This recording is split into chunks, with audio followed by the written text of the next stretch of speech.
Bien, comme je l'ai annoncé pour ceux qui étaient là ce matin, nous avons une invitée surprise. Enfin, pour ceux de ce matin, ce n'est plus une surprise, mais pour ceux qui viennent, c'en est une. Donc, on a eu quelques imprévus avec les Italiens qui tous n'ont pas pu venir, comme vous le savez. Et donc là, on devait avoir Elisabeth Arasi qui devait témoigner de la politique de Pasolini qu'elle avait vécue directement. Enfin, et alors, au cours de la préparation de Chaminadour, nous avons reçu un coup de téléphone d'un monsieur qui nous a dit nous venons de voir que Chaminadour était consacré à Pasolini, mais j'aimerais vous dire que ma femme a joué dans un film de Pasolini.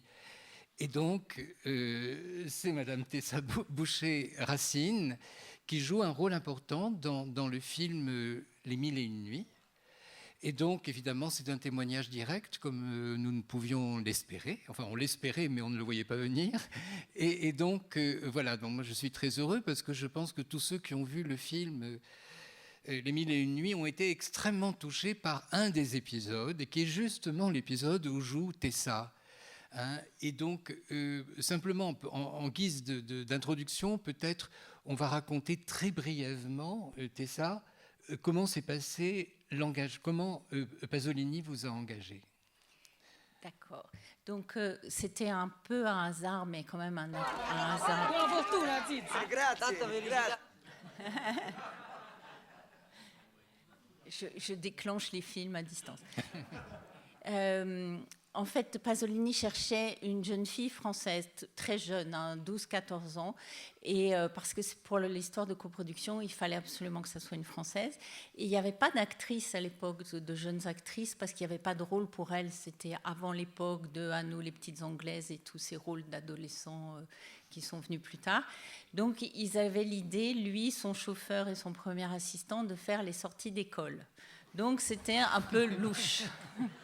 Donc, ils ont fait ça tout un temps, mais ils ont vu que ce n'était pas le bon moyen.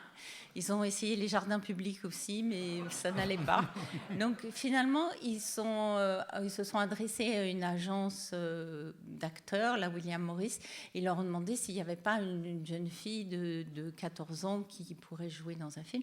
Et ils leur ont dit, on a une jeune fille, c'est Marie Trintignant, la fille de Nadine.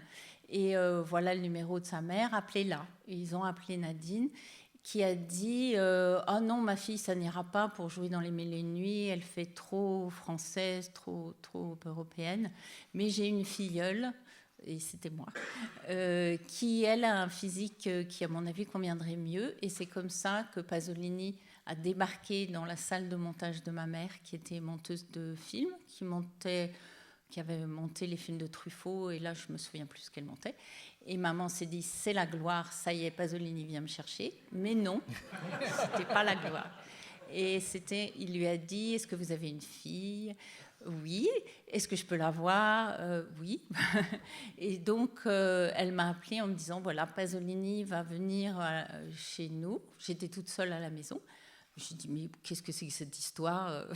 Je connaissais Pasolini de nom, mais comme beaucoup de ses films étaient interdits aux moins de 18 ans, je ne les avais pas vus. Et donc, il est venu, on a parlé un peu, il m'a demandé si j'avais des photos, et il est reparti avec son chauffeur et son assistant. Et ma mère m'a dit, tu oublies, parce que dans le cinéma, il voit plein de gens, et puis ça ne se fait jamais. Et en fait, un mois plus tard, on a eu un coup de fil, on vous a préparé des billets d'avion, vous partez en Italie pour tourner. Et voilà comment l'aventure a commencé. Bon, merci beaucoup. Donc, on parlera plus précisément du tournage et des suites, et aussi de ce que vous êtes devenus après, parce qu'on se pose toujours le problème, la question. Pasolini prend des noms professionnels, et qu'est-ce qu'ils deviennent après, les noms professionnels. Voilà. Donc là, vous avez fait sans doute une carrière que peu d'acteurs et de figurants de films de Pasolini ont fait, au fait. Voilà. Donc, on va voir. Je pense qu'à peu près 10 minutes, un quart d'heure du film Les Mille et une nuits. Comme vous savez, le film est divisé en contes qui parfois sont enchevêtrés les uns aux autres. Et donc l'épisode dans lequel vous avez joué, c'est l'épisode de Aziz, qui est incarné par Ninette O'Davoli, et Aziza, qui est sa fiancée. Voilà, donc nous allons on va dans la salle pour voir le film avec vous.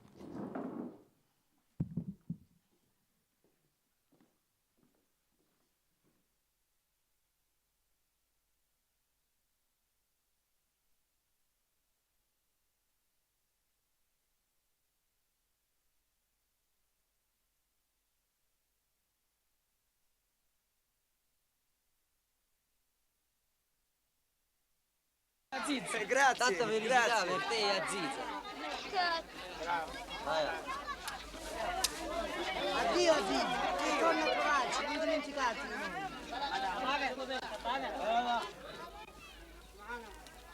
Che buon profumo! Come profumi, Aziz?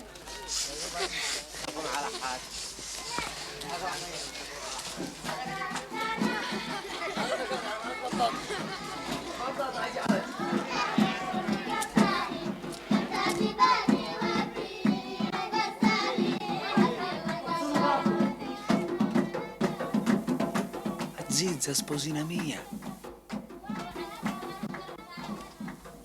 Ah, senti, mi sono dimenticato, vado a invitare alle nozze a lì, il mio migliore amico, eh? Vado e vengo.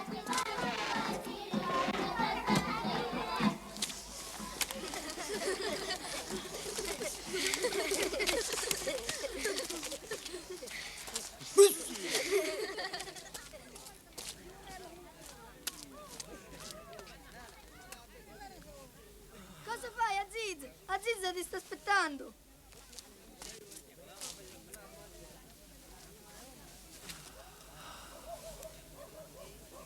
Il fazzoletto l'hai messo sotto il sedere e non ti può più asciugare il sudore.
Come restano sbalorditi il sole e la luna quando egli appare e che vergogna provano i boccioli di rosa quando vedono i suoi ricci.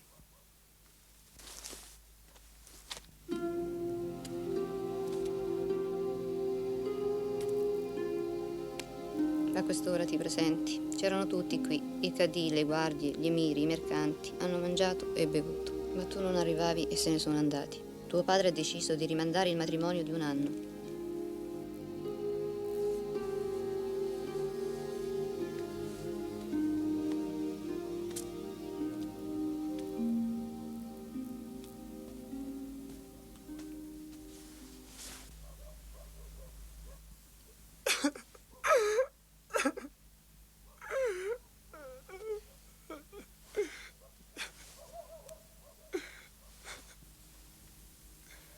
Cosa ti è successo? Mi sono innamorato di una ragazzetta che mi ha buttato un fazzoletto dalla finestra e poi non l'ho vista più. E non ti ha detto niente? No, ha fatto solo così.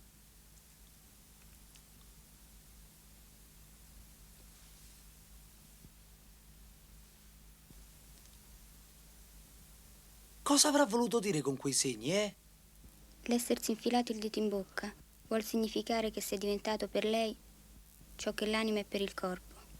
Aver posato 2 dita fra i seni significa: vieni qui fra 2 giorni per consolare il mio cuore. 2 giorni!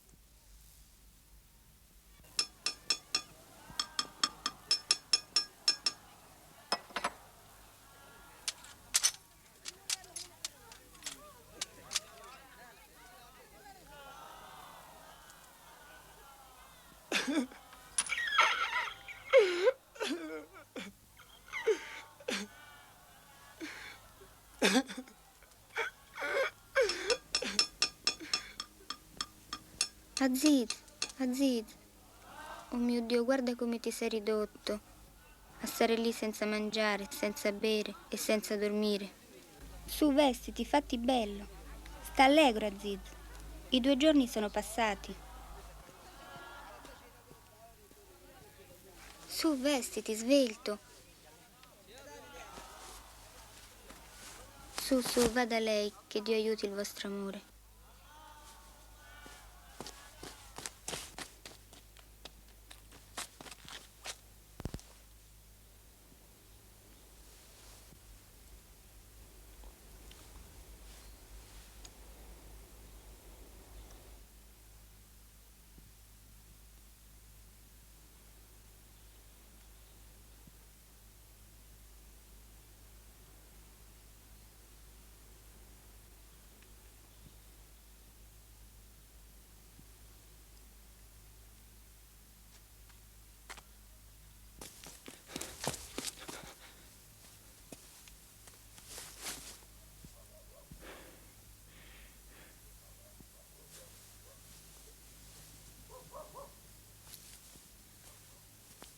Allora, Aziz, perché non hai trascorso la notte con la tua innamorata e non hai preso da lei quello che volevi? Ah! Non ho parlato così per burlarmi di te. Dimmi com'è andata invece. No, non si è fatta viva! Oh, Aziz, non rattristarti. Sei sul punto di raggiungere il tuo scopo. Non si è fatta viva per vedere se il tuo amore per lei è sincero. Domani non dovrai che tornare sotto la sua finestra e aspettare. I tuoi guai sono finiti. E adesso coraggio, mangia e bevi qualcosa, se no va a finire che muori.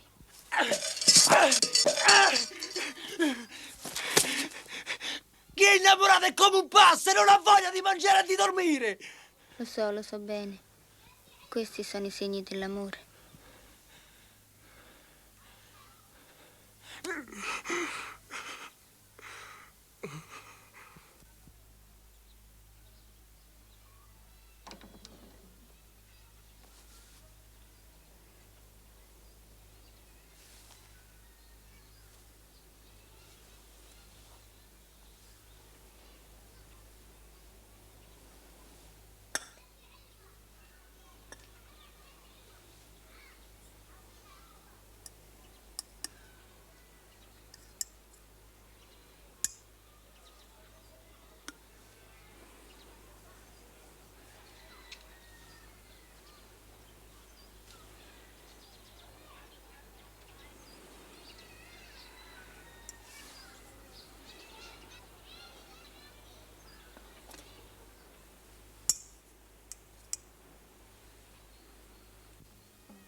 Stavolta com'è andata? Ha fatto così.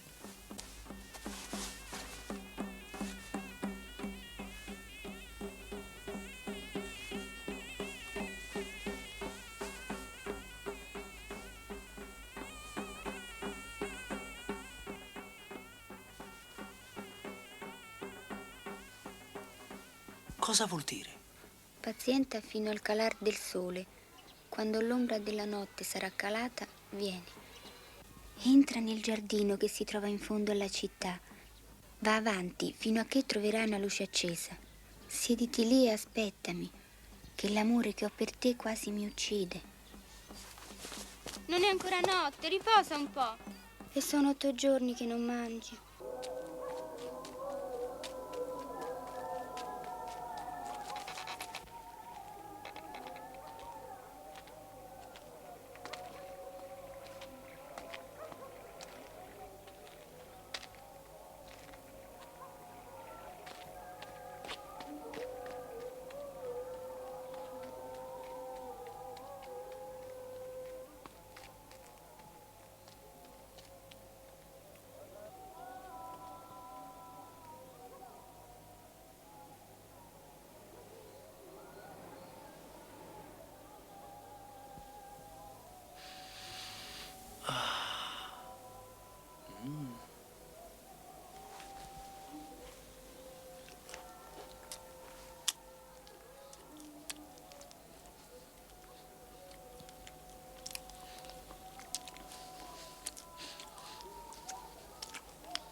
Com'è andata? Bene?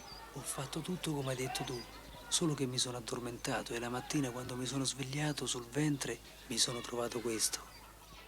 La moneta è il suo occhio destro sul quale si fanno i giuramenti. Il pugnale significa che ha giurato di ucciderti se ti comporterai un'altra volta come hai fatto stanotte. Allora cosa devo fare? Stasera dovrai tornare nel suo giardino, ma per non addormentarti di nuovo dovrai riposarti adesso e anche mangiare.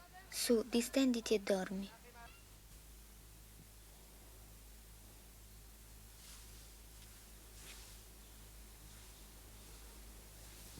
Io morirò. Su, svegliati, Aziz, e mangia.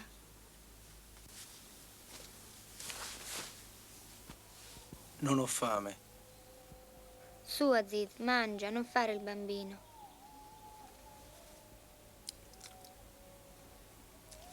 E stavolta sta attento di non mangiare e di non addormentarti nel giardino. Lei verrà verso l'alba.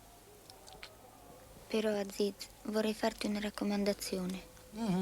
Quando verrai via da là, dopo aver fatto con lei quello che vuoi, recita questi versi.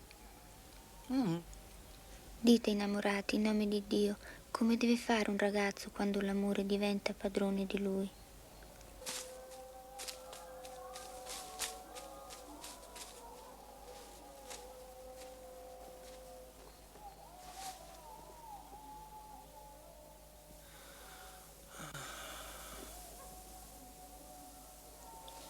No, non devo toccare niente di questa roba, niente.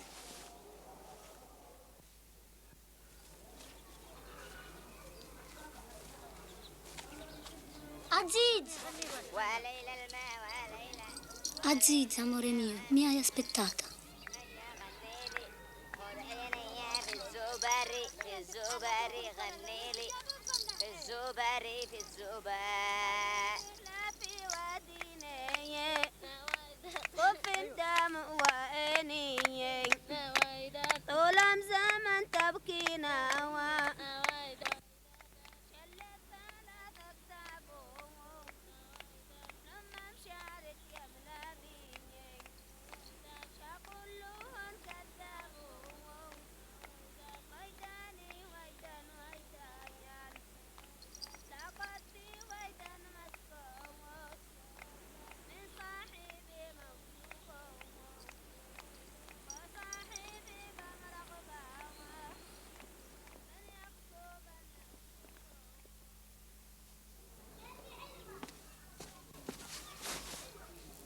Allora, ti sei ricordato di dirle quei versi?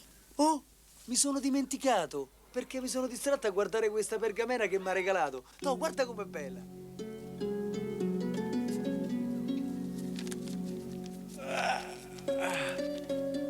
Me la regali? Sì, certo, se ti piace.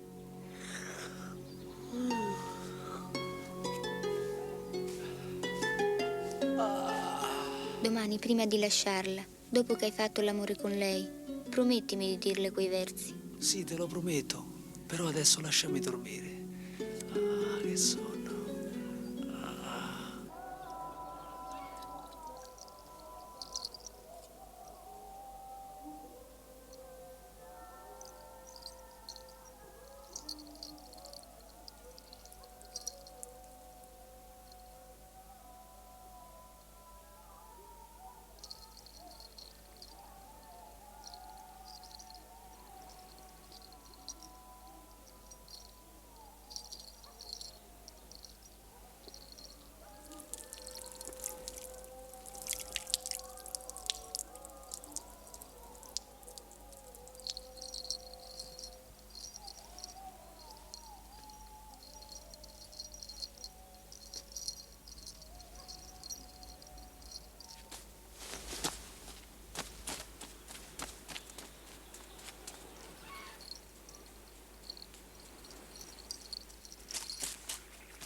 Addio.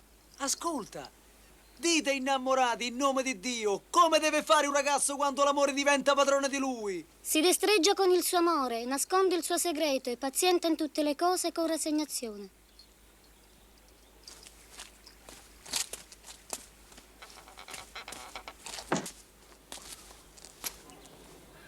Dov'è Aziza?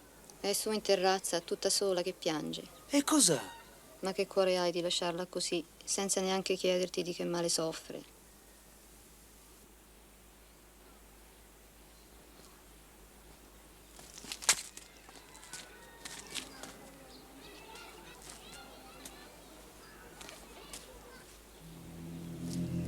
Aziz! Aziz!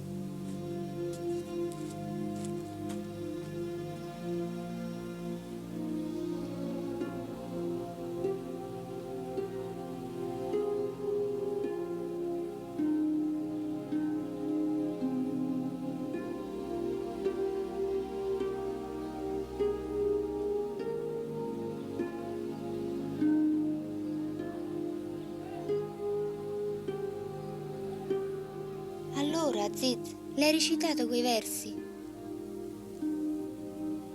Sì, e lei mi ha risposto con quest'altri versi.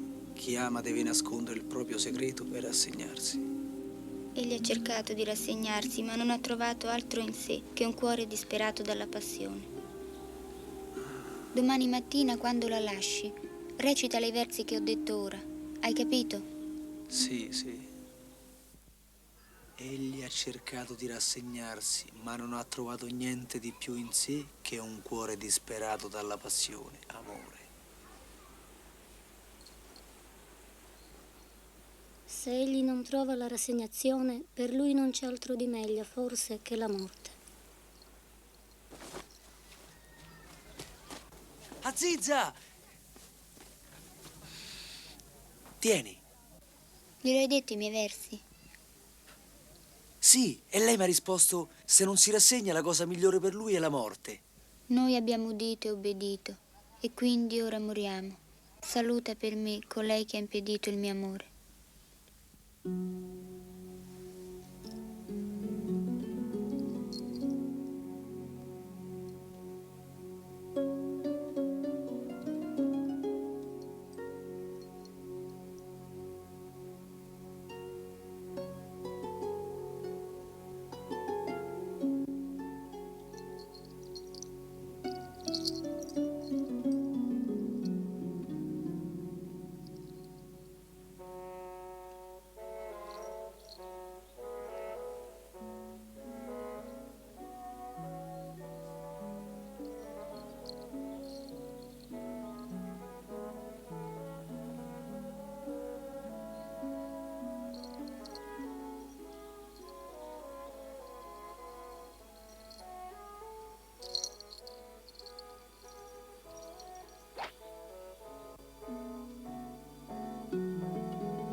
Ascolta.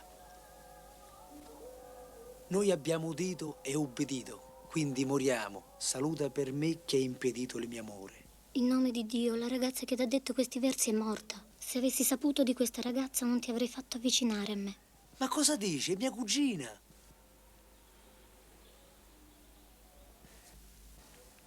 Lo sapeva che facevamo l'amore. Sì. Che Dio ti faccia piangere sulla tua giovinezza come tu l'hai fatta piangere sulla sua. Su, va a vederla.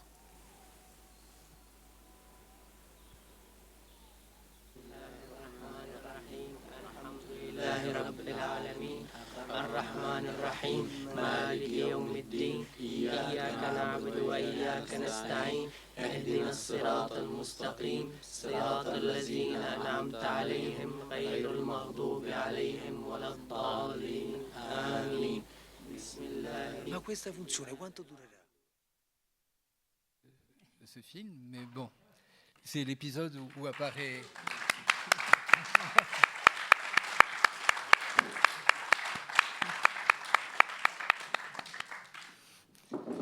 Merci beaucoup. Oui, c'est l'épisode Aziz et Aziza, un des plus émouvants. Et alors donc, vous me racontiez, peut-être on va raconter comment le tournage s'est fait, parce que vous étiez donc très jeune, vous aviez 14 ans. Et où c'est fait d'abord? Donc, est-ce que ça a été, vous l'avez tourné au Yémen ou au Maroc, ou bien ailleurs? Vous pouvez raconter, voilà. Alors, ce tournage, ça illustre bien la magie du cinéma, parce que donc il y avait cette histoire de coproduction, il fallait absolument que ça soit une actrice française, et ils avaient eu l'idée dans le plan de tournage de regrouper toutes les scènes où je suis avec Ninetto. Donc j'ai tourné sans arrêt, mais je pense peut-être que c'était plus pratique de tourner en Italie. Donc malheureusement, je n'ai rien vu de ces sublimes paysages du Yémen. Et je suis beaucoup en intérieur dans cette maison. Et il y a quelques fois où on me voit dehors, mais je ne sais pas si vous allez vous souvenir, mais par exemple, quand je suis sur la terrasse et que je lui parle, donc je suis vraiment en studio en Italie, mais à l'extérieur, ils ont reconstitué un décor de terrasse qui est derrière moi. Mais quand on voit la jeune fille qui lance le linge sur la terrasse, c'est une doublure. Donc c'est quelqu'un qui est habillé comme moi au Yémen. Et c'est pareil pour la scène de la mariée. Il y a un moment où je vois que ce n'est pas moi. D'ailleurs, il n'y a personne dans la robe. On voit la robe toute droite. Elle n'a pas de tête. J'ai eu le temps de voir ça. Et après, c'est moi qui souris quand il vient me voir avant de repartir chercher son ami. Et puis, il y a aussi... donc, nous, on a tourné en Italie, en studio. Il faisait très chaud. C'était au mois d'août. Et c'était un studio en tôle de fer. Et je sais qu'il y avait la sueur qui coulait dans mon costume parce que les robes étaient assez épaisses, hein, toutes ces robes des Mille et une nuits. Et donc, on voit d'ailleurs souvent, je ne suis pas maquillée du tout. Rien. J'étais déçue. Moi, je pensais avoir plein de maquillage. Mais non, il a dit rien. Et donc, on voit que j'ai chaud parce que souvent, on voit que j'ai le visage un peu humide, ruisselant. Donc, voilà, c'était des journées intenses, du matin au soir, où il n'y avait que soit moi toute seule, soit moi avec Ninetto. Mais c'était passionnant et assez nouveau parce que, bon, ma mère travaillait dans le cinéma, donc c'était une grande chance, mais j'avais pas, comme elle était au montage, c'est après le tournage, donc j'avais pas vraiment participé à un tournage d'aussi près. Et puis en étant devant la caméra, c'est quand même un rôle spécial. Et c'était Pier Paolo qui cadrait le film, donc il était toujours très près de moi. Et donc, il parlait français, il vous parlait, oui. Donc, il y avait eu... En fait, le scénario était en italien, mais il a dit que pour que je puisse interpréter mon rôle, ça serait mieux que je parle en français. Et de toute façon, en Italie, à cette époque-là, il n'y avait aucun son direct. Donc, les acteurs, on disait que des fois, ils comptaient même, mais en tout cas, ils parlaient dans la langue, ils pouvaient parler en français ou en italien, ce n'était pas très grave, puisqu'après, ça serait doublé. Et donc, il fallait traduire le scénario pour que je puisse avoir des dialogues en français. Et ma mère ne parlait pas italien et l'assistant ne parlait pas français. Donc, ils essayaient de comprendre ce qu'il y avait écrit pour pouvoir écrire ces dialogues. Ils ont fait ça la veille du tournage, jusque très tard dans la nuit. Puis tout d'un coup, ils se sont aperçus qu'ils parlaient tous les deux anglais, et donc ça allait plus vite. Ils ont réussi à préparer les dialogues, et donc au fur et à mesure, on me préparait les dialogues en français pour que je puisse tourner les scènes. Et Ninetto me répondait en italien. Voilà. Et donc, vous m'aviez dit que vous n'aviez pas la connaissance de la totalité du scénario, en fait. Non, oui. pas du tout. Donc, ma mère, qui connaissait bien le cinéma de Pasolini, avait demandé dans quel rôle j'allais jouer et à voir le scénario avant de dire oui, puisque j'étais mineure et tout ça. Et donc, on lui avait raconté la partie que je joue.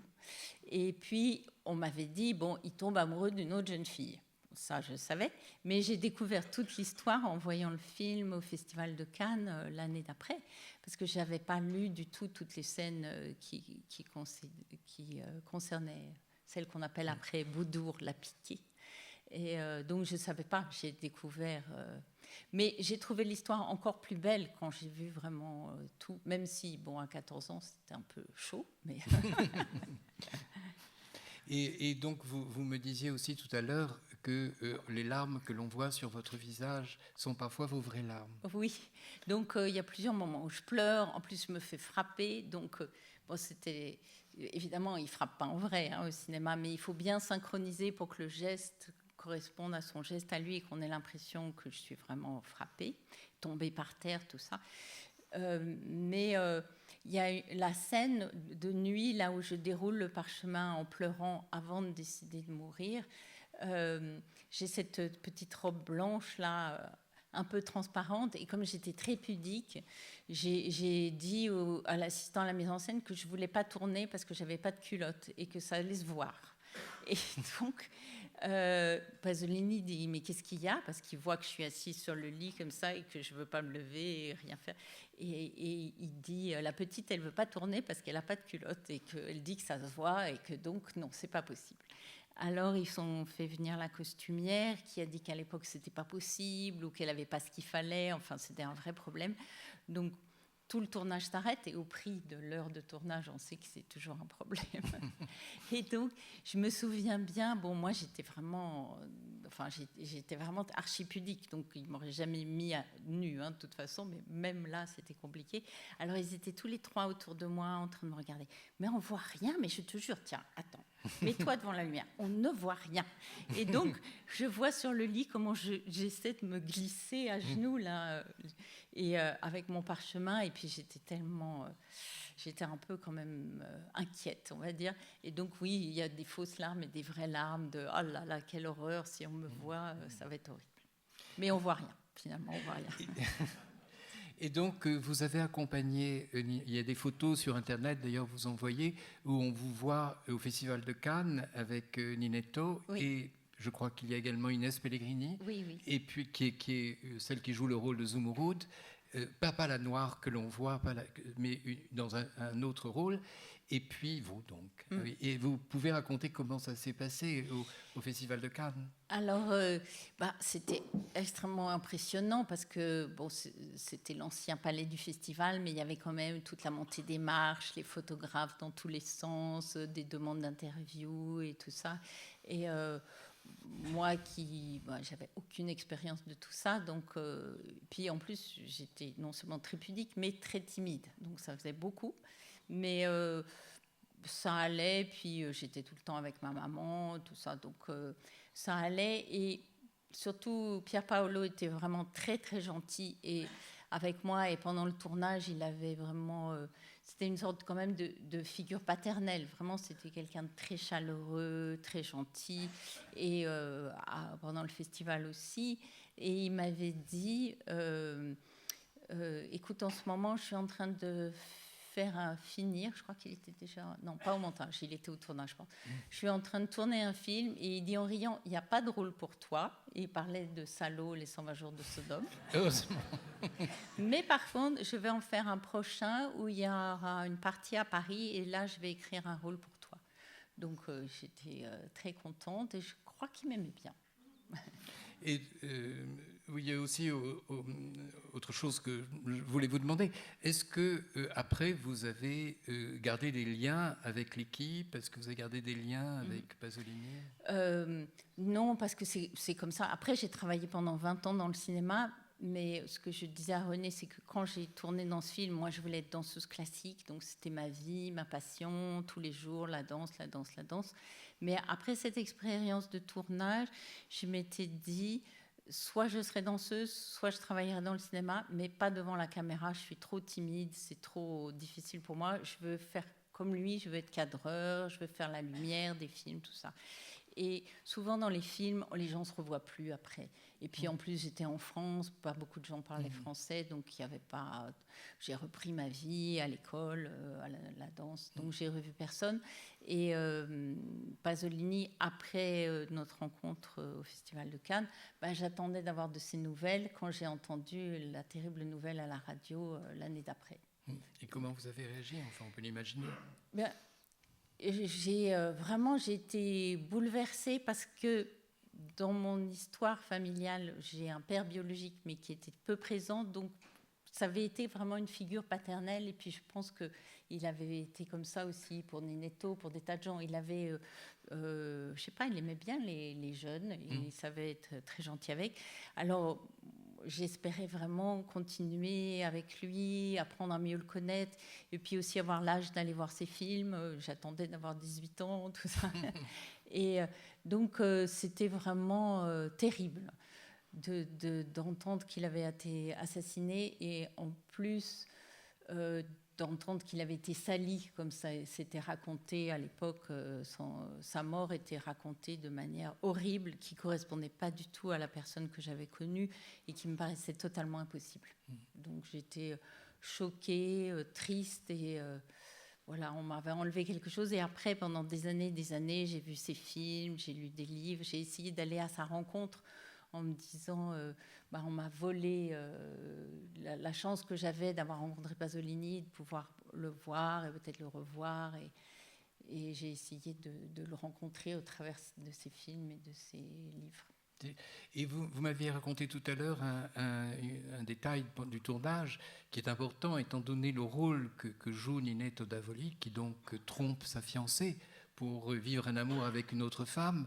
Et pendant le tournage, vous savez que Pasolini et Ninetto étaient séparés depuis le tournage du précédent film, depuis les Contes de Canterbury, et ça l'avait fait terriblement souffrir. Et il représente au fond cet épisode qui raconte aussi l'histoire d'une trahison. Et vous avez dit que pendant le tournage, donc vous n'avez pas bu le champagne, mais l'équipe a bu le champagne. Oui, parce que un jour, Ninetto est arrivé en disant mon petit garçon est né, ma femme a accouché, et donc on a fait un apéritif, enfin on a fait un pot en son honneur, et tout le monde a bu du champagne pour célébrer la naissance de ce petit garçon. Et je disais que moi, j'avais pas d'idée de l'histoire entre Pasolini et Ninetto, mais je voyais vraiment qu'il y avait beaucoup d'affection, de chaleur.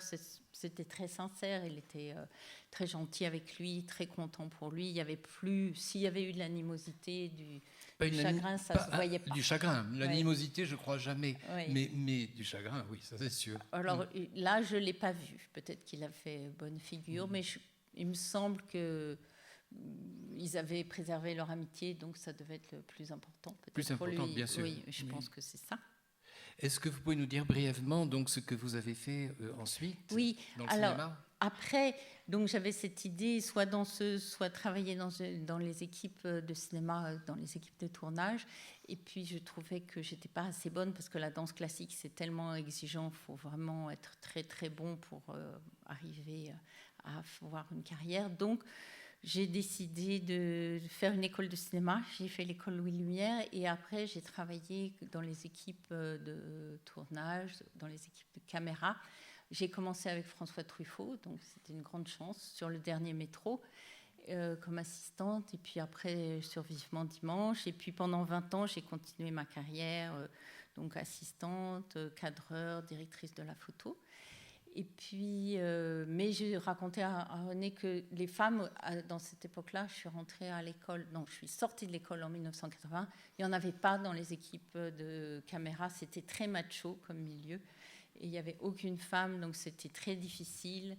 Pendant 20 ans, j'étais la première. On était un petit groupe de premières qui étaient les assistantes. Puis on disait, bon, assistante, ça va, mais pas plus. Hein.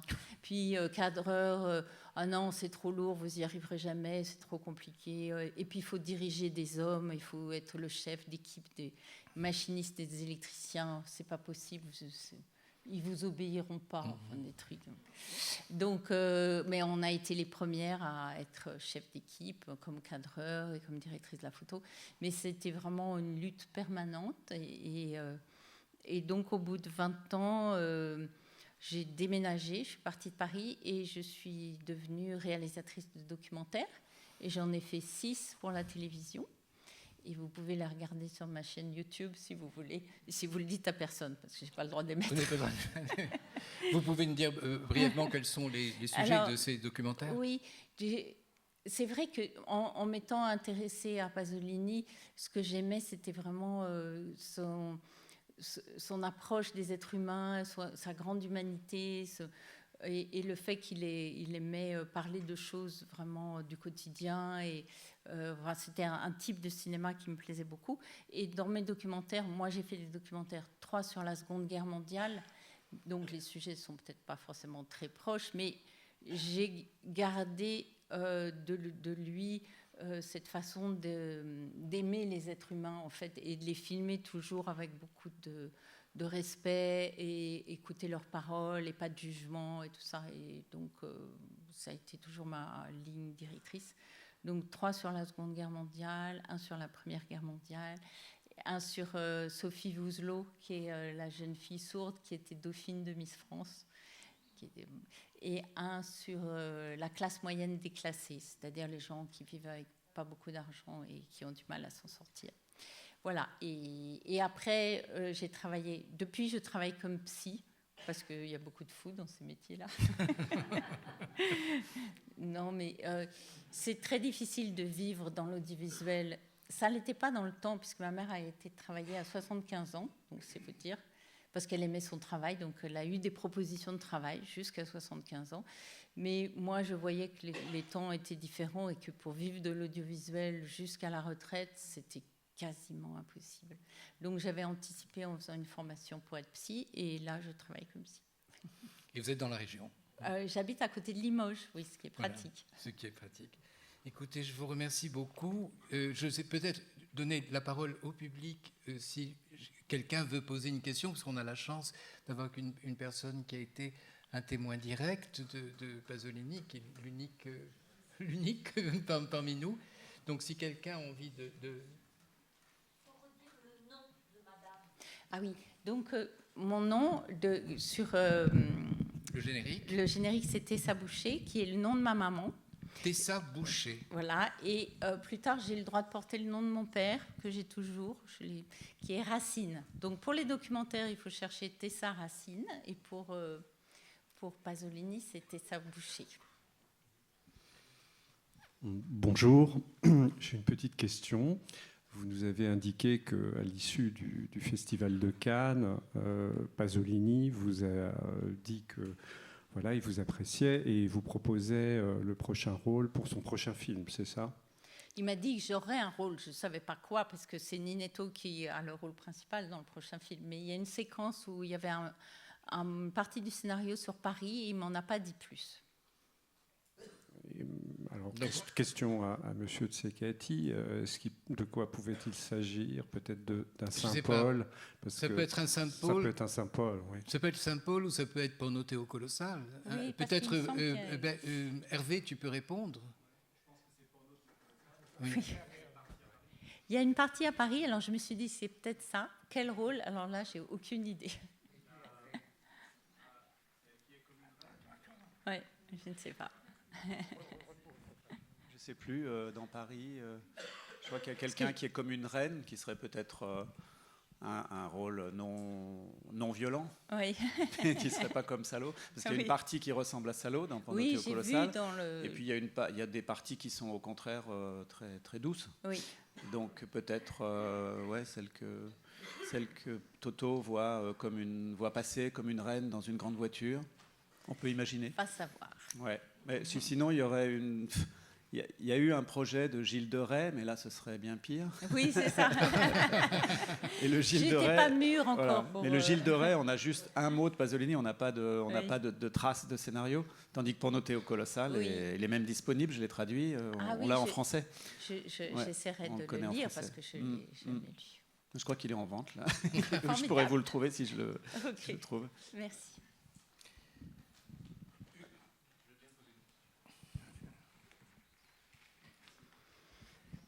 Oui, Tessa, bonjour. En fait, on a une amie commune qui s'appelle Colette Zaïf. Ah oui, bien sûr.